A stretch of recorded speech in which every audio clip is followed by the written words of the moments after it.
জি, আমি ফয়সাল করিম মাসুদ। হ্যালো, আমি আবার আসলাম। হাদি হত্যাকাণ্ড, একটি নাম ফয়সাল করিম মাসুদ, আর সেই নাম ঘিরেই এখন তোলপাড় সামাজিক যোগাযোগ মাধ্যম।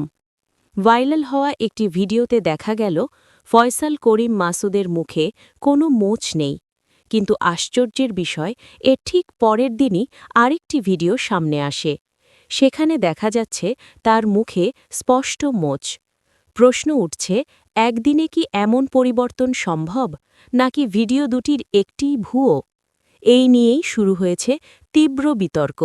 সামাজিক যোগাযোগ মাধ্যমে চলছে আলোচনা, বিশ্লেষণ, সন্দেহ আর পাল্টা সন্দেহ। এক পক্ষ বলছে ভিডিওগুলো একেবারেই আসল, পরিস্থিতি, কণ্ঠ, অভিব্যক্তি সব কিছুই বাস্তব। অন্য পক্ষের দাবি এটি অত্যাধুনিক এআই বা ডিপ ফেক প্রযুক্তির ফল। মুখ বদলানো এখন আর কঠিন কিছু নয়। তাহলে প্রশ্নটা থেকেই যায়, এই ভিডিওগুলো কি সত্যিই ফয়সাল করিম মাসুদের, নাকি পরিকল্পিতভাবে বিভ্রান্ত করার জন্য তৈরি? সত্য উদ্ঘাটনে দরকার তদন্ত, ফ্যাক্ট চেক আর দায়িত্বশীল বিশ্লেষণ। কারণ ভাইরাল হলেই সত্য, এই ধারণা সবচেয়ে বড় বিপদ। আপনি কি মনে করেন, ভিডিওটি আসল নাকি পুরোপুরি ফেক?